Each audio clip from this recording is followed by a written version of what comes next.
Nous allons parler d'un label, du label établissement bien traitant, avec sa fondatrice, Anne Picard. Bonjour Anne. Bonjour. Peut-être te présenter si tu le veux, et puis présenter le label. Alors, je suis Anne Picard, donc avec une expérience dans le secteur social et médico-social depuis 25 ans maintenant. Engagée dès les premiers instants dans les démarches qualité, où j'ai trouvé que c'était intéressant d'aller voir, de mettre en place des méthodes pour évaluer quelque chose de qualitatif et un petit peu dispersé, diffus, de manière la plus objective possible. Donc c'est quelque chose qui m'a passionnée dès les années 2000. Et arrivé à l'heure des évaluations externes, logiquement, je me suis inscrite avec mon équipe dans ces démarches-là. Et là, on a vu tout type d'établissements, ceux qui étaient prêts, ceux qui étaient un petit peu moins prêts. Et autant j'ai pu voir vraiment des établissements qui avaient réfléchi, mais d'autres un petit peu moins. Et la naissance du label, c'est à ce moment-là me dire comment je peux valoriser les établissements qui font du bon boulot pour faire du nivellement par le haut. Et très vite, j'ai vu la problématique quand on va dans les établissements de l'impréparation par rapport à la prévention du risque de maltraitance et la difficulté à développer une réelle culture de la bientraitance. Je ne parle pas d'une formation de 3 jours, je parle d'une culture dans les établissements auprès de l'ensemble des personnels. Dans l'idéal, un établissement bien traitant, c'est quoi? Ça se mesure comment? Alors, un établissement bien traitant, et c'est ce qu'on a sur le logo du label, c'est un établissement d'abord qui est engagé auprès de tous ses publics, auprès de ses financeurs, auprès des publics qui l'accueillent, mais auprès également des personnels. Et donc, on a 4 lettres. On a l'information, c'est-à-dire comment on va faire une information transparente par rapport à ses engagements. La formation, puisque si on veut créer une culture interne à l'établissement, on va être obligé de passer par de la formation. Mais de la formation, j'ai envie de dire, elle doit se faire tous les jours. Si on veut créer vraiment une culture, ça prend du temps. Donc c'est pour ça qu'on va former dans les étapes du label des experts en interne qui vont être les relais en fait du discours de la bientraitance, mais également de la prévention de la maltraitance. Ensuite, on a une partie pratique. On ne peut pas dire qu'on fait de la bientraitance si on ne va pas interroger les pratiques et les organisations. Et donc, ces experts vont être à même, parce qu'on va leur amener ces pédagogies et ces méthodes, de s'assurer qu'à chaque fois qu'on va discuter une pratique en équipe, on va discuter une organisation, on l'a bien traversé par le prisme de la bientraitance. Et évidemment, on est sur la partie aussi management. Là, on a des choses à discuter. Pour être un établissement bien traitant, comment on bien traite aussi ses personnels. Parce que seul un personnel qui se sent effectivement bien traité peut être lui également dans la bientraitance. Comment on fait avec ce phénomène de l'omerta, de la loi du silence, par rapport à la maltraitance. Alors, il y a les grosses maltraitances, bien sûr, mais il y a ce phénomène de maltraitance, ce qu'on appelle, chez nous, la maltraitance en creux. C'est celle du quotidien, c'est celle qui ne se voit pas. Et souvent, parce que, par ignorance. Et donc, on voit bien, et dès les années 2015, j'ai perçu la nécessité de faire une acculturation, de donner des définitions, des repères pour l'ensemble des personnels. Et puis qu'on travaille sur des définitions et des repères communs. Et puis en se posant, quand on a les repères, certains interdits communs. Voilà. Comment tu fais pour que le label soit reconnu et soit un vrai label? Alors pour qu'il soit un vrai label, dès le départ, c'était évident pour moi que je ne pouvais pas être juge et partie. Donc tout de suite, dans toutes les étapes et les phases de certification du label, mais également, puisque dans la formation, on fait de la certification de personnes pour certifier les experts, donc référents bientraitance et prévention de la maltraitance, puisqu'on va sur les 2 volets. Deuxième étape, manager bientraitance et prévention de la maltraitance. Et derrière le label, je travaille en partenariat avec APAF Certification, qui va, lui, regarder aussi la qualité de travail. Moi, c'est un établissement où quelqu'un n'arrivait pas à se certifier. Je crois que ça serait mon premier échec. Alors, l'idée, c'est que nous, on les prépare à être labellisés, et après, quelqu'un d'autre vient les labelliser. Le label mesure, quand on parle de maltraitance institutionnelle, dans le sens qu'il n'y aurait pas de salariés, Ça, c'est pas quelque chose que tu mesures, c'est pas quelque chose qui dépend du directeur. S'il n'y a pas assez de candidats, pas assez de salariés, pas assez de budget, c'est en dehors du label où tu inclus aussi cette notion. Alors ça, on l'aborde effectivement sur le côté management et on leur fait poser un ratio minimum. Mais maintenant, quand on est un établissement labellisé, je peux vous assurer qu'on ne recrute plus de la même manière.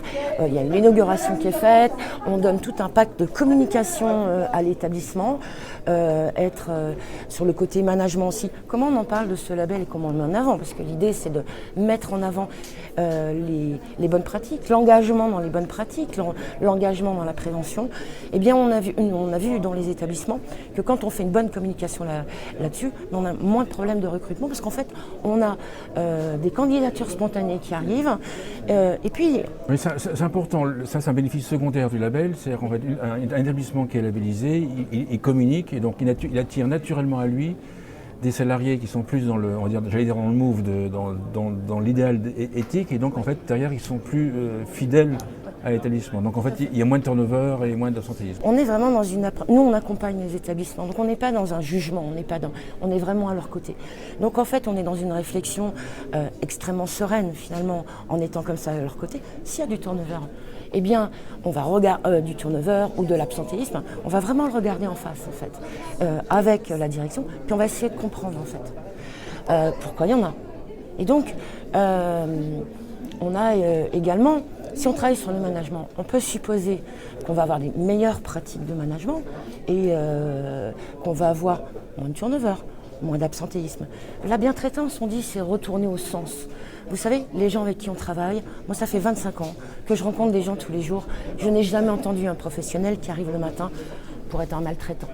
La limite, s'il fait de la maltraitance en creux, c'est qu'il ne le sait pas et qu'il ne s'en rend pas compte.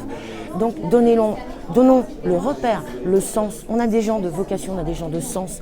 On parle d'usure au travail, de burn-out. Mais est-ce qu'on parle du burn-out, la perte de sens dans le travail? Je crois que c'est ça le plus gros risque qu'on a dans le médico-social, parce qu'on a des boulots de sens.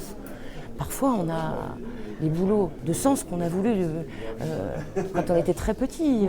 On peut parler de vocation, on est allé vers là. Moi, j'avais 8 ans quand j'ai dit à ma famille, je veux être infirmière. 10 ans après, j'avais le concours d'infirmière. Donc, parce qu'on y pense déjà depuis longtemps. C'est pas n'importe quel travail, c'est du travail près de l'humain. Et puis, on a intérêt, vu les difficultés aujourd'hui de recrutement, de vraiment réfléchir dans le secteur médico-social et social à tout ça. Quel sens on met, quel engagement on met. Et aller travailler dans un établissement médico-social engagé dans ce label, c'est aussi être sûr que demain, on va avoir un management. Je ne dis pas qu'il va être parfait, de toute façon, on ne fera jamais un système parfait, mais en tout cas dans un système qui réfléchit. On va toucher également dans le management tout ce qui est qualité de vie au travail. C'est-à-dire qu'un établissement qui est labellisé, il ne peut pas avoir 2 objectifs concrets chaque année sur la qualité de vie au travail ou avoir réfléchi aux risques psychosociaux, mais pas le copier-coller qu'on peut trouver sur les risques psychosociaux ou sur les documents uniques. Vraiment quelque chose qui part du terrain. C'est-à-dire revenir à tout ce... Est-ce que tu fais un lien entre un établissement qui serait labellisé et son attractivité pour les familles? Et dans le sens qu'actuellement, je précise, avec le Covid, il y a eu des décès dans les EHPAD. Le taux d'occupation, généralement, il est plus à 100%. Donc, sur certaines zones, les EHPAD sont mis en concurrence les uns avec les autres par rapport aux familles. Est-ce que tu crois que la présence d'un label, ça peut rassurer les familles, ça peut jouer un rôle? Eh bien, complètement. Puisque déjà aux inaugurations, on va inviter les familles. C'est-à-dire que quand on est sur la partie information, c'est une vraie information qui est complètement transparente. Qu'est-ce qui garantit finalement ce label? Il garantit que l'établissement est en permanence en train d'entretenir sa culture de la bientraitance. Avec des nouveaux salariés, on va les acculturer également. Et la deuxième condition, c'est de s'engager auprès des familles, mais des usagers aussi, que si la prévention est faite, qu'au cas où il y a un risque de maltraitance, alors on ne peut pas garantir qu'il n'y aura pas de maltraitance. Par contre, ce qu'on peut garantir aux familles, c'est qu'au cas où, l'établissement serait engagé et déjà préparé à gérer un risque de maltraitance. Et il le ferait.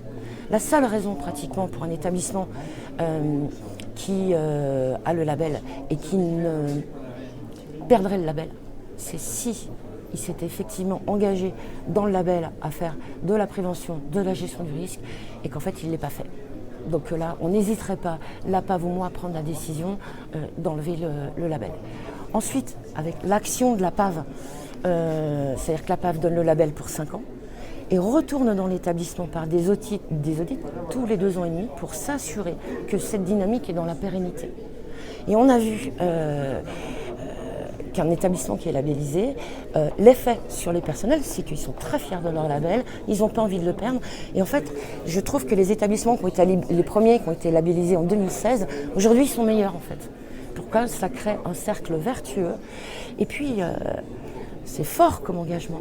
Vous imaginez un établissement qui perd le label, qu'est-ce que ça voudrait dire vis-à-vis des usagers et des familles ? Et puis, moi, si j'ai un proche où je pose la question en me disant il faut qu'il aille demain dans un EHPAD, vous savez, la beauté des murs, elle va passer en 2e position. Je me dis, bon, qu'est-ce qu'il faut ? La beauté des murs ou cette garantie de prévention de la maltraitance et cette garantie de réflexion sur la maltraitance ? Je crois que le choix, enfin, je ne sais pas quel choix vous feriez vous, mais personnellement, je crois que le choix est vite fait. Combien d'établissements sont en cours dans le chemin de la labellisation ? Alors, en ce moment, j'ai envie de vous dire, le chiffre échange tous les jours parce qu'effectivement, depuis ce qui s'est passé récemment, on a des appels en permanence. Je crois qu'il y a une prise de conscience de l'opinion publique, mais également aussi dans les établissements du risque. On dit, et en fait, voilà, tout ce qui est prévention à l'incendie, on a tout ce qu'il faut parce qu'on a été mis dans l'obligation. Et là, finalement, le risque de maltraitance, cette maltraitance en creux qui est de la maltraitance du quotidien, qui est le principal risque finalement, on ne s'en était pas préoccupé. Et aujourd'hui, je crois que même au niveau des directions, mais au niveau des conseils d'administration, il y a des vraies prises de conscience. Aujourd'hui, on a 56 établissements qui sont labellisés ou en cours de labellisation. La semaine prochaine, on a les DOM qui s'y mettent aussi, avec des contacts à l'île de la Réunion. Là, je pars la semaine prochaine en Martinique où vous avez 6 établissements qui sont en train de se mettre au label. Il faut savoir qu'on en avait déjà 2.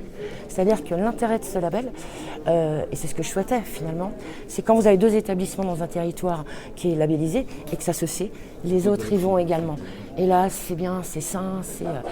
Et puis, dans le contexte actuel, bon, les médias ont parlé beaucoup de maltraitance. On a des difficultés dans les établissements. Les familles qui posent des questions, qui regardent aujourd'hui les établissements avec suspicion, eh bien moi je dis que c'est la réponse immédiate, positive, pour éviter cet effet de généralisation. C'est pour ça qu'on a une étape intermédiaire qui vient assez rapidement, dès la première formation, qui s'appelle En route vers le label et qui fait déjà l'objet d'une plaque et on peut faire une inauguration. On dit aux familles, on est en route. Après, il faut entre 1 an et 18 mois, parce qu'avant on a ce qu'on appelle un autodiagnostic supervisé, c'est-à-dire qu'on va travailler avec eux, on leur donne un outil, et en fait dans cet outil, avec la pression aujourd'hui entre les contrôles dans les EHPAD, le manuel qualité qui est passé. Alors moi je suis assez contente de ce manuel qualité qui paraît énorme, où il y a 157 indicateurs. Dans notre outil d'autodiagnostic, on en avait déjà beaucoup, on est en train de voir les 2-3 critères qu'on n'avait pas, on est en train de le mettre à jour. Ça veut dire que quand on va dans le label, eh bien, on fait le diagnostic, c'est-à-dire on peut appeler ça son évaluation interne, on se prépare au label et sereinement, mais avec du sens derrière, puisqu'on l'a rédigé autrement, on se prépare à l'échéance de l'évaluation externe. Donc on fait une pierre 3 coups, dans une approche d'équipe pluridisciplinaire. On n'attend pas le dernier moment et on sera très très prêt pour l'évaluation externe, qui paraît aujourd'hui, où beaucoup d'établissements, de directeurs se disent « Oh là là, comment je vais le prendre ?» On le prend gentiment dès maintenant. Dans les premiers qui sont dans les démarches, est-ce qu'il y a un profil établissement, un profil de directeur et quelles sont sous-jacentes? Est-ce qu'il y a la principale raison? Pourquoi est-ce qu'ils s'y mettent? D'abord, les premiers, c'était déjà des gens qui étaient préoccupés par la qualité. Quand j'ai parlé de ce label, c'était... Leur truc, c'était de dire comment moi je vais dire et je vais mettre en avant que je fais de la qualité. Et puis, comme c'est des gens qui avaient travaillé la qualité, eux-mêmes avaient perçu qu'en fait, en termes de culture de la bientraitance, ils étaient un petit peu légers. Et qu'en termes de prévention de la maltraitance, alors on ne peut même plus parler de légèreté. On n'y était pas du tout. Et donc, on va dire que c'était un peu la suite, finalement aussi, des évaluations internes, des évaluations externes. C'était de dire comment je continue à faire vivre tout ce travail en fait qu'il y a eu et pas le faire repartir en tiroir. Donc en fait c'est la personnalité du directeur qui fait que ça enclenche. Parce qu'en fait il y a ces personnalités-là qui va déclencher les premiers labels et après quelque part il va y avoir les suiveurs parce qu'en fait niveau compétition ils vont devoir s'y mettre, c'est un peu ça. Là. Il y a ça et puis en termes de management, aller chercher un label, afficher un label, c'est reconnaître la vocation bien traitante de ces équipes. Et moi, j'ai une directrice qui me disait « je fais un cadeau à mes équipes ». Voilà. Alors justement, la question que je voulais poser c'est aussi, moi je suis directeur d'EHPAD, je te rencontre, je dis voilà c'est intéressant, effectivement je suis convaincu. Mais j'ai peur que la mise en place de ce label me demande du temps et une charge de travail encore plus lourde de mes salariés. Est-ce que ma question est vraie déjà ou est-ce que tu dois avoir ça. Mes salariés sont au taquet, sont au taquet. Comment est-ce que je fais? Vous allez encore m'en demander encore plus. Une fois que je serai passé, ça y est, c'est bon. Mais pendant un an, là, je vais galérer. Est-ce que c'est vrai ou... Alors, nous, on arrive avec beaucoup d'outils déjà faits. Par exemple, on va leur demander de développer donc, deux plans distincts. Un sur le développement de la culture de la bientraitance, l'autre sur la prévention de la maltraitance. Donc pour le plan, nous on arrive avec une boîte à idées, il y a déjà 200 idées dedans, mais 210 idées décrites, c'est-à-dire le contexte et comment on peut les mettre en place. C'est-à-dire qu'on arrive vraiment avec un paquet de solutions. Ensuite, on a le temps. Vous savez, si on veut créer une culture, puis déjà, si on veut être nous-mêmes bien traitants, on ne va pas dire allez aux équipes, on va y aller au pas de course. Pas de certification, ils ne vont pas demander que tout soit fait. Ils vont s'assurer quand ils vont délivrer le label, que la dynamique elle est là et qu'elle va être dans la pérennité et dans la continuité. Alors par contre, il y a des choses qui ne pourront pas être labellisées. Si par exemple, tous les protocoles de gestion d'un fait de maltraitance ou d'un soupçon, ça c'est encore pire, de tous les protocoles de prévention pour l'ensemble des acteurs, y compris les usagers et les familles. Et puis l'après-coup aussi, la gestion de crise. Parce que quand on a une crise, comment on fait? Parce que vous savez, si demain il y a un cas de maltraitance, il faut s'y préparer. Parce que les équipes sont quand même dans un état de sidération incroyable et il faut s'en occuper. Ça, par exemple, ils ne pourront jamais avoir le label s'ils n'ont pas ça. Et donc, on les aide. Et puis, on dit un an. Ils ont 2 ans pour s'y préparer entre le moment où on est mise en route vers le label, il y a 2 ans de préparation. Et on a vu pendant le Covid, on avait des établissements qui avaient commencé. Écoutez, on a fait une pause. On pouvait pas. Il y avait d'autres préoccupations là sur le terrain. Voilà. Alors, on a dit 2 ans pour que les établissements s'y gardent la dynamique. Mais si un établissement a besoin de 6 mois de plus pour être un établissement où il y a toute cette culture, écoutez, on va lui donner ces 6 mois de plus dans la mesure où et ça fait déjà 2 ans qu'il y travaille. Ça va pas être un problème. Si je labellisais et que mes salariés, au fur et à mesure, au bout de 3 ans, 4 ans, ont changé, qu'est-ce qui se passe? Il faut que je reforme mes salariés, mes nouveaux salariés? Bien non, parce qu'en fait, on forme des experts en interne. Vous avez le gouvernement là, qui annonce en mars, il va falloir former 400 000 professionnels d'EHPAD. Vous vous rendez compte? Le budget. Vous vous rendez compte le nombre d'années que ça va nous demander par rapport au budget? Allez, à minimum, pour comprendre la bientraitance, il faut 3 jours de formation, sur des groupes de 12 personnes à peu près. Volet maltraitance, il faudra faire encore une autre formation, à minima de 3 jours. Nous, on ne fait pas ça. On va former à l'intérieur de l'établissement des experts. Et c'est eux qui vont se charger de faire des formations, 1/4 d'heure sur la bientraitance qu'on va caler à la fin de la réunion. Dans le plan de développement de la culture de la bientraitance, on va s'en préoccuper. On a des nouveaux salariés qui arrivent. Alors qu'est-ce qu'on fait pour enclencher le début de la culture de la bientraitance et de la prévention? Et on va réfléchir, mais vraiment d'une manière opérationnelle, on ne va pas rester dans l'intention. Voilà, qu'est-ce qu'on va mettre en place? Et du coup, par exemple, le référent bientraitance prévention de la maltraitance, pour avoir son examen, il doit être en mesure d'avoir monté et déjà formé des gens dans l'établissement, dans son établissement, sur un quart d'heure à 3 quarts d'heure sur un sujet de la bientraitance. Donc petit à petit, on prend des groupes de 12 personnes, on s'arrange pour pas qu'ils prennent 2 fois le même sujet. Donc on a déjà créé une bibliothèque de 12 petites formations. Et on va leur donner un support, ils travaillent tous de la même manière et petit à petit, les choses se font. On a parlé des établissements, le label est aussi destiné au service à la personne. En fait, c'est le label établissement bien traitant, il est destiné au même public qui sont concernés aujourd'hui par le nouveau manuel de l'évaluation. C'est-à-dire c'est les 36 000 établissements sociaux et médico-sociaux. Et depuis que j'ai créé ce label, on m'a même demandé de le développer dans les crèches. Donc aujourd'hui, on a 5 crèches qui sont les premières à être en cours de labellisation. Et aujourd'hui, on est en train de me solliciter pour le faire dans les services enfants-jeunesse et à l'hôpital. Donc on voit bien que dans tout ce qui est service à la personne vulnérable, je vais l'élargir à toutes les personnes vulnérables. Cette préoccupation de la bientraitance et de la prévention de la maltraitance, elle est là. Et nous, qui sommes en veille depuis longtemps, on voit bien que depuis le phénomène MeToo, qui date de 2015, il y a eu une accélération aujourd'hui de prise de conscience de l'opinion publique sur tous les phénomènes de violence qui sont dans notre société. Et voilà, finalement, la maltraitance, qu'est-ce que c'est ? Eh bien, c'est une forme de violence, sauf qu'on l'appelle maltraitance parce qu'elle s'adresse à des personnes vulnérables. Mais c'est une des formes de maltraitance de notre société.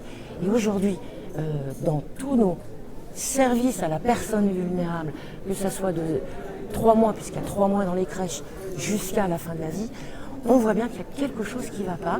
Et il faut qu'on y aille, il faut qu'on donne une solution.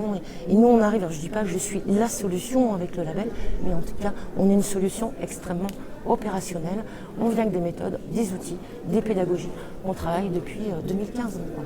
Et avec toute une équipe qui est derrière, avec un APAF certification également derrière, qui est un gros acteur, appui. Une grande crédibilité. Alors une grande crédibilité, oui bien sûr au label. Vous pensez bien que si le travail n'était pas sérieux, un groupe comme APAF Certification, alors on aurait fait quelque chose sur la bientraitance, ça ne mange pas de pain. Mais là on est aussi sur le volet prévention de la maltraitance. Voilà, ils savent que le travail est sérieux, sinon ils n'auraient pas engagé leur nom sur un label qui traite également de la prévention de la maltraitance. Le sujet est trop sensible. Une conclusion à l'émission, une conclusion. Et bien conclusion, je crois que si j'étais directeur, je me protégerais également, parce que c'est aussi ça. Aujourd'hui, on voit que les familles n'hésitent plus à se mettre en collectif pour aller attaquer l'établissement, le groupement. Et la conclusion, c'est que quoi qu'il arrive, on ne vous reprochera jamais d'avoir fait de la prévention. Par contre, on pourrait reprocher de ne pas en avoir fait. Voilà. Il y a des scandales, il y en aura d'autres. Combien vont compter aux établissements les scandales parce qu'ils n'ont pas fait de prévention. Voilà. Donc aller dans le label, c'est juste au départ un budget de formation. Et aujourd'hui, demander un budget de formation et on travaillera à vos côtés et on prendra le temps qu'il faudra avec vos équipes et dans la sérénité. Et voilà, et on va vous préparer à obtenir ce label et préparer aussi également aux échéances d'évaluation et de contrôle. Super, merci Anne Picard. Je rappelle que tu es fondatrice et présidente du label Établissement Bien Traitant. Merci beaucoup.